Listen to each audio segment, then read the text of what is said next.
of cemetery videos lately.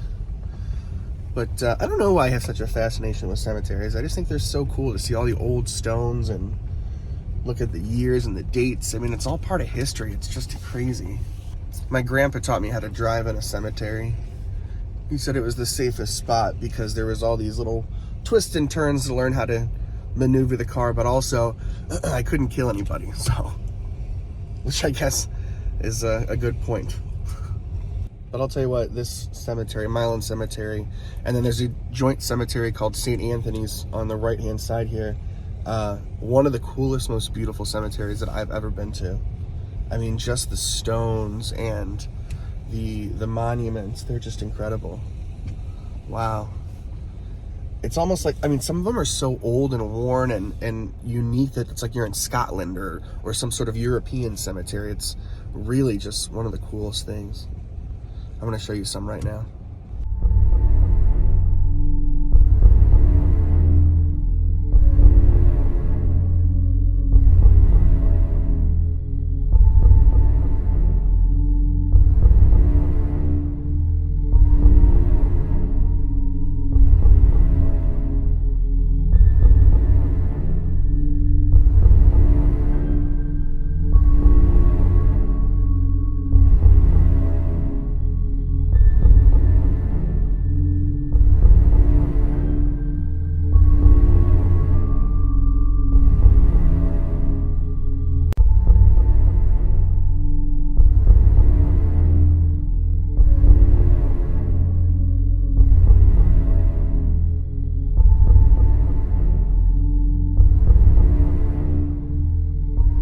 I'll tell you what, if this isn't the perfect weather and setting for an Oddity Acres vlog, I don't know what is. Welcome, ladies and gentlemen. Welcome to another episode of Oddity Acres. Today we are in Milan, Ohio at Milan Cemetery to investigate a little bit of a Ohio legend. But first, I mean, look how amazing this place is. This is like a movie set. Wow. If you like urban legends, you like ghosts, you like spooky cemeteries, foggy weather, then you're in the right place. We'll see you when we get over there.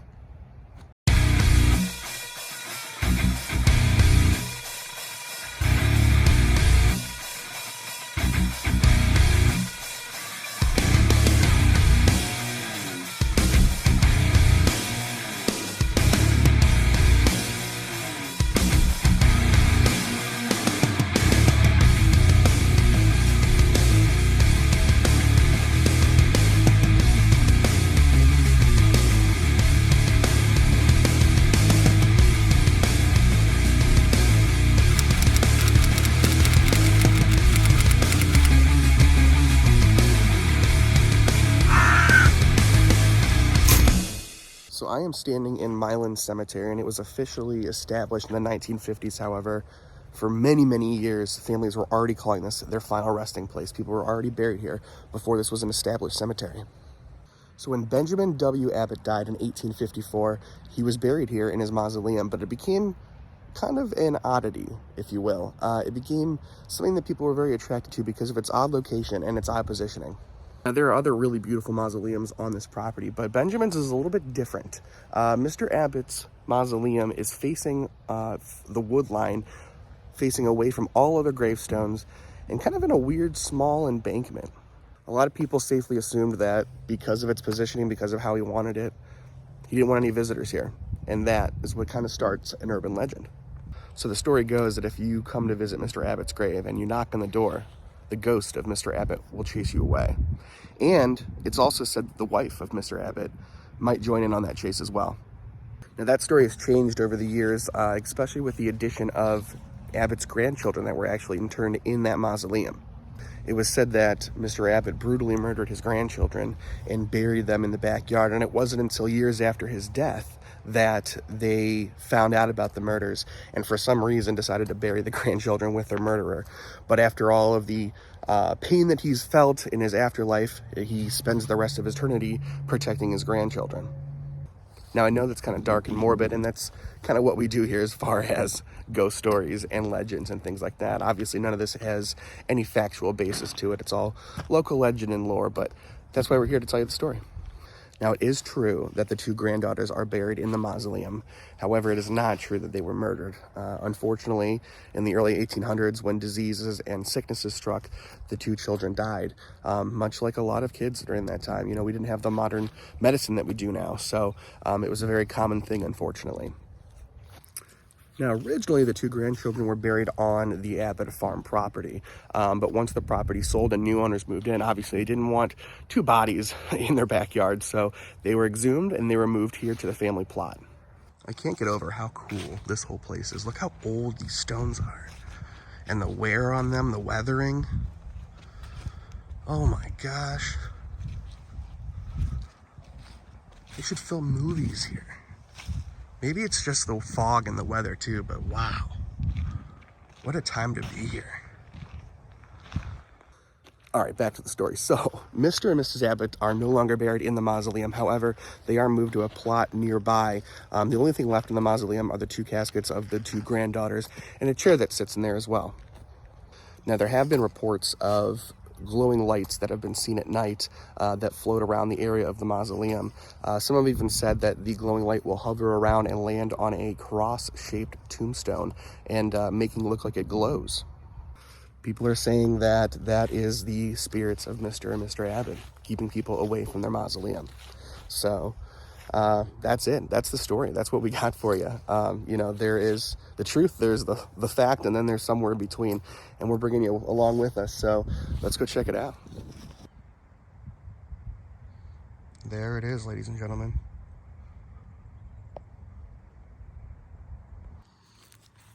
This is not super easy to get down to. I mean, this is all, even on a dry day, you gotta work your way all the way down here.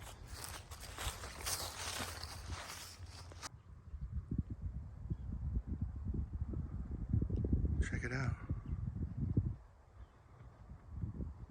The fact that that's open is kind of creepy too.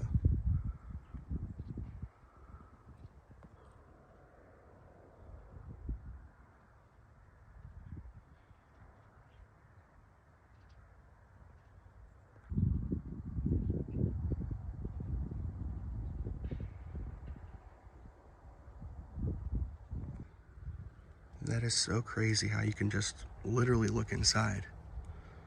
I've never seen one like that.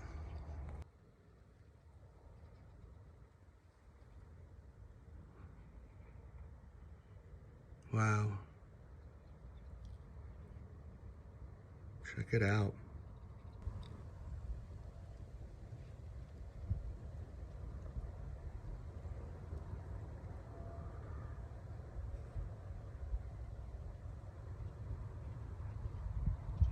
I can definitely see why people have developed this local legend around this.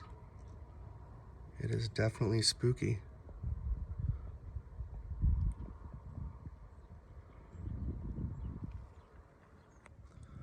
They're absolutely right too. It sits so strangely, like facing away from everything in this little ravine that runs down to the wood line.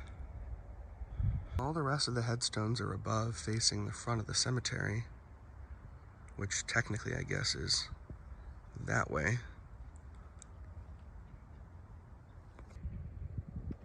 And this is their stone.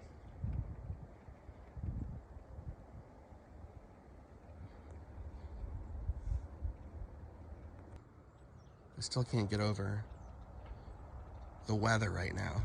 I feel like I'm in Silent Hill.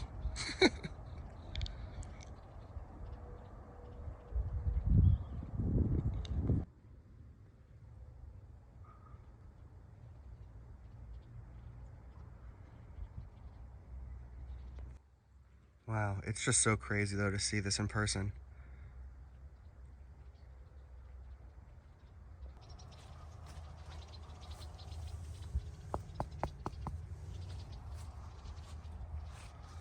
I'd be lying if I said I didn't just scare the shit out of myself. I was like, do I have the balls to do it? I don't know. Oh man. So there you go. This is the Abbott Mausoleum. I guess I've seen some videos, people come here, they do like paranormal investigations and stuff. Again, I don't really, I mean, I've done a couple of paranormal investigations at different areas and locations, but I don't know if I'd ever come here and do something like that because, number one, I mean, it's a final resting spot for someone. I mean, I leave it at that, but it's a local legend, and it's fun to talk about the story and, tell ghost stories around the fire, but if anybody's here, there all the hauntings of the stories of hauntings of people, chasing you out of the cemetery, that stuff's just for stories, and I think that they probably just want to be left alone. So that's what I'm going to do. I'm going to leave them alone. Hope you guys enjoyed another episode of Oddity Acres. This was a little bit quick one, but we've been doing a lot of cemeteries lately. I don't know why it wasn't intentional, but we've done quite a few. So hope you enjoyed them. If you like more of these vlogs, let me know. We can definitely do more cemeteries and local legends and stuff like that.